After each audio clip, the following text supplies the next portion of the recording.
Hey everyone, do you wish that you could be faster as a makeup artist? How long does it take you to do a makeup?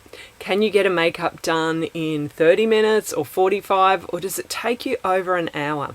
Hey there, I'm Sue Louise. I've been a freelance makeup artist for 20 years now, and I'm passionate about helping the next generation of makeup artists become more successful freelancers. One of the questions that I see so often in the various different Facebook groups is, how can I get faster as a makeup artist? Well, here's the thing. It would be lovely to always have an hour to do a makeup, but that's just not a luxury that we have. Sometimes things happen out of our control. So perhaps we're working on a commercial job and we've got the photographer and the client and everybody hurrying us up to get done quickly. But even if you work primarily with private clients, personal clients like brides, formals, proms, that sort of thing, there's often things that happen on the wedding day. There might be a child in the room who needs attending to by her mother. There's so many different factors that can affect the amount of available time that you have. You might be running late, your client might be running late. So it's really good to know that if you need to, you can get a makeup done in 30 minutes or even faster. But just how do you go about becoming quicker? Now, the obvious answer is to practice. Practice, practice, practice, because we all know practice makes perfect, and the more you practice, the faster you're going to become. Now, of course, whenever I do suggest to people that they practice more, I often hear things like, well, I don't have a whole load of people that I can practice on. I don't know a lot of people. And while it's one thing to be doing makeup on yourself, it's completely different, as we all know, to doing makeup on other clients. The other thing is, you might still be somewhere that's stuck in a COVID lockdown. So even if you wanted to and you had people available, you wouldn't be able to do a whole lot of practice on other people. So what I'm going to share with you today is a couple of little interesting hints and tips for things that you can do when you've got no one available to sit in your chair, but which will definitely help you to become faster. So tip number one is all about learning how to match your foundations a lot quicker. Now, when you've been a makeup artist for a couple of years, and particularly if you've been using the same foundations, you kind of get this innate ability to look at someone and to be able to know exactly what foundation you need to use or what foundations you need to mix for that person. But if you're just starting out, or if you're switching up and using different products, it can take you a little while to mix the right colors and to test on their jawline before you get the exact match. Now, we've all heard about color theory. Color theory is one of the most important skills that you can develop as a makeup artist. A while ago, I did an interview with Terry Tomlinson, who actually has a course and has developed her own color wheels. So you can head up and check out that interview if you want to learn a little bit more about color theory. But as I said, it's one of the most important skills that we can learn. And this is something that you can practice even when you don't have anyone around. So by simply using the primary colors, so that's red, yellow, blue, and black and white, you can mix those colors together to create every single color in the color spectrum, or every single color of the rainbow. And what I often suggest to people to do is to go to Bunnings or Lowe's or Home Depot or whatever hardware store it is in your country and pick up some of those little paint swatches and then practice recreating. So by mixing together the primary colors and black and white, being able to correctly match up those colors in swatches is a great little exercise to practice. And if you're wondering what to practice with, you can just grab little tubes of acrylic paint that you can get in an office supplies or a hardware store. If you're struggling to do that, make sure you print out a copy of a color wheel and have that with you, because that will help you know what colors you need to add in order to bring your experimental color to the color that you're trying to achieve. And then, of course, it's taking it one step further, and it's being able to create skin tones out of those primary colors and black and white.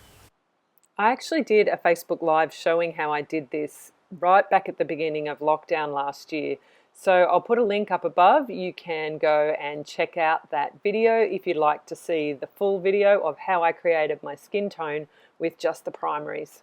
Once you can do that quite easily, so choose different parts of your body. Obviously this section on your arm is going to be a lot paler than the back of your arm. I've been spending a bit of time in the sun, so I'm quite tan. Your face might be a different color, your legs, but practice matching the skin tone in different parts of your body.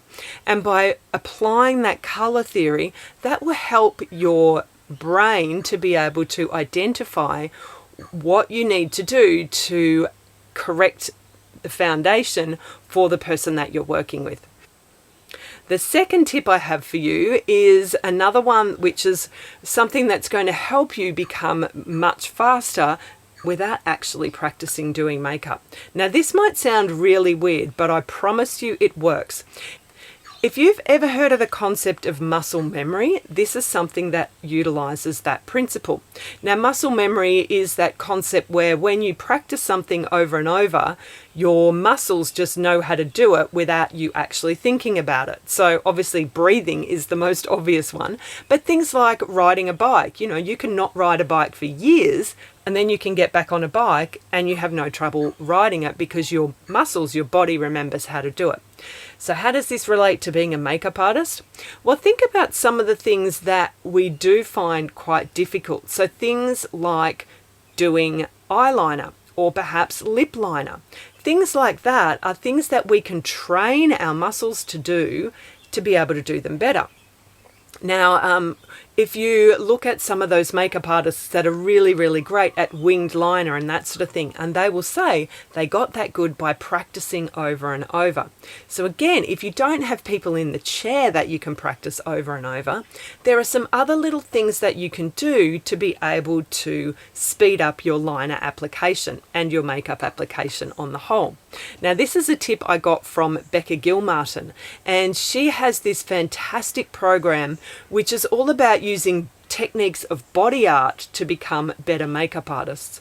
And one of the things that she taught us was by drawing circles.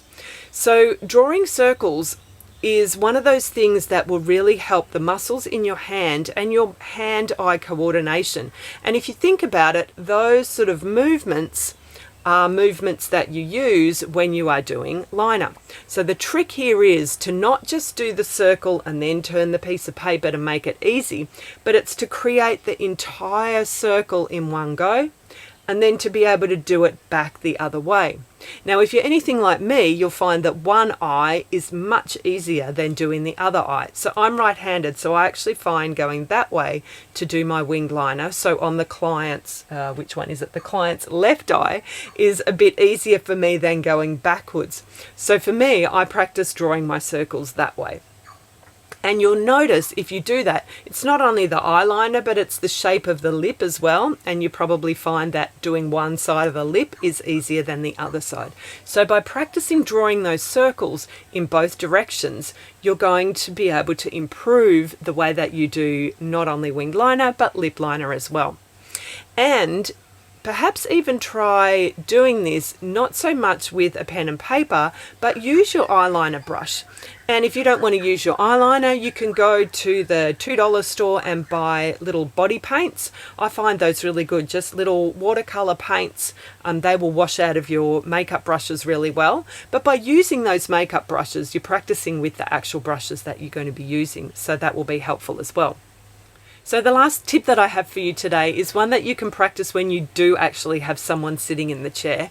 And this is by breaking down each section of the makeup and allowing a set amount of time for each section. So breaking it down into skin, into eyes, into brows, into lips. And this is one of the things that I used to suggest to my students when I was teaching Diploma of Makeup. Now, obviously, sometimes different sections are going to take longer. For example, if someone has problem skin, that's going to take a bit of correction. But just as a general guide, let's say, for example, that you're going to allow 10 minutes for the skin. Set a timer and make sure that you just take that amount of time. What happens, or what can tend to happen, is that we keep going and keep going to get it absolutely perfect, and you find that that 10 minutes is blown out to maybe 15 minutes. So what I encourage you to do is to set a time for each of the segments of the face, and when you get to that time, to actually stop. Now, what you can do, obviously, is at the end you can come back and do any little tweaks that you need to do. But obviously, if you're just doing the skin when there's no other colour on the face, so the eyes aren't done, the cheeks, the lips, it can tend to look a little bit different, obviously, than it does when the whole face is completed. So I encourage you to look at the big picture, the whole makeup. And as I say, by breaking everything down into those little segments, or each little segment of the face, focus on one at a time, do it for just that amount of time that you have allocated, and come back at the end. Because when you come back at the end, often what you find is that something that seemed like a big issue before, when you look at the big picture of the completed face, isn't quite so much. So that's it, my top 3 tips for becoming faster as a makeup artist. Ultimately, what it comes down to is practice. The more you practice, the more confident you'll be, and obviously you are going to, as you become more confident, you are going to become faster as well. So I hope you've enjoyed this video and these tips. Please don't forget to give me a thumbs up, drop a comment down below, and of course feel free to share this out amongst your fellow makeup artists. Don't forget to subscribe to my channel and to hit the bell so that you'll be notified once the next video is uploaded. Thanks again for watching, and I'll see you next time.